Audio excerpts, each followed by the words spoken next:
Good morning. I'd like to start by just, I want to thank our governor, and I actually want to thank our legislature for showing the example of what bipartisanship looks like here in the state that created the CHIP program in its 25th anniversary. And I didn't plan on saying this, but I also want to send out a special note to you, Teresa, because I've thought a lot in the last few months as we've been watching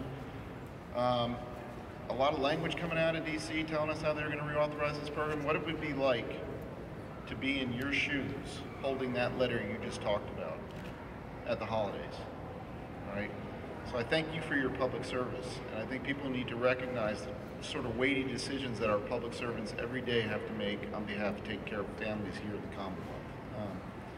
Now I'm going to talk to you as a pediatrician, a researcher, and as a parent here in Pennsylvania.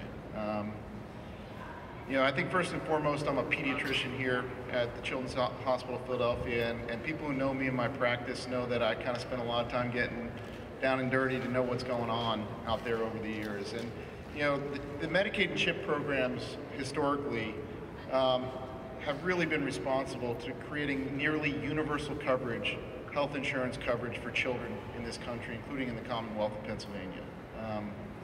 Which means we don't have a lot of folks who remember what it's like when kids were coming into our emergency departments without insurance. Children with dental abscesses that could have been cared for by a dentist. Severe asthma exacerbations, nearly on death's door. Psychiatric emergencies, suicide attempts. It's not that we've solved all these issues today, but it starts with having health insurance coverage.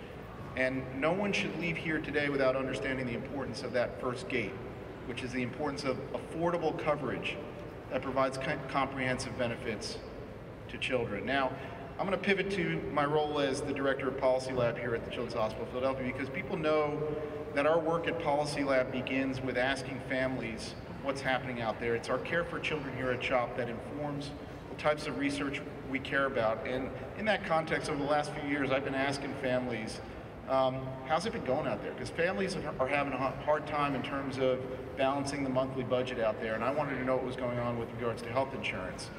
And what I started to see was that there were more and more families whose parents I knew were both employed, and yet they were needing coverage from the Children's Health Insurance Program here in the Commonwealth. When CHIP was formed back in 1997, it was to address this group of families, often small business owners or folks who were in hourly wage jobs. They were just above the level of poverty and they couldn't get coverage.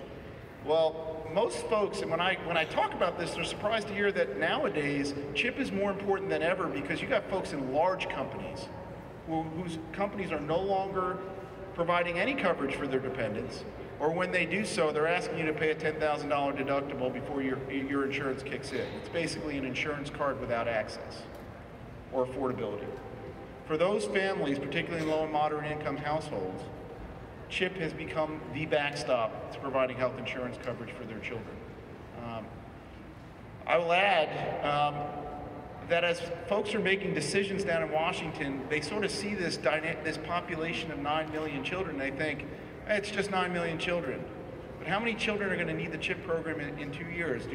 If we took away the CHIP program, are those insurance plans going to get more affordable for people at work? I don't think so. That should create a level of urgency here about why this CHIP reauthorization is so important in Washington. So I'm going to conclude a little bit with my thoughts as a parent.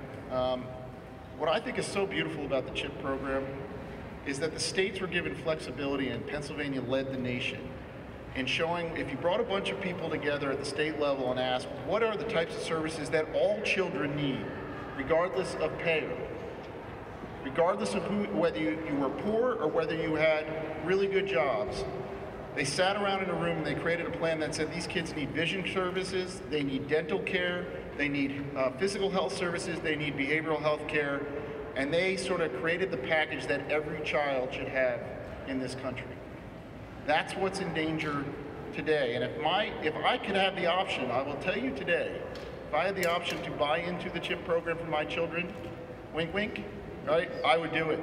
And I think many parents, once they read about the CHIP program in Pennsylvania, would do the same. Pennsylvania has led here today, as the governor gets ready to sign this bill, showed that this is not a partisan issue. This is a no-brainer. And you can feel a sense of urgency for me because it's outrageous that this has not been done, as this program that's been around since 1997 has not been reauthorized at the federal level. We need to stop playing, using children as a political football here in this country. And I call on our United States Congress to follow the lead for what bipartisanship looks like here in Pennsylvania, the first chip program in the country, and get it done. Because, you know, there's a sense of irony, and I'll close with this comment. States are running out of money in the next month or two to reauthorize this program. That letter is sitting on Teresa's desk. And yet we have a sense of urgency this week around a tax bill, regardless of how you feel about that tax bill, for what I'm going to do when I pay my taxes in April of 2019. While states are running out of money for children's health insurance this month. So I urge everyone to call their congressmen, to call their senators, and to ensure that we get this chip package done. And now I'm going to turn it over to my favorite guest of the morning. All right, Kamal Shabazz and his mom, Jenny Sheets. They're coming over here to tell you about their personal experience with the CHIP program. Thank you.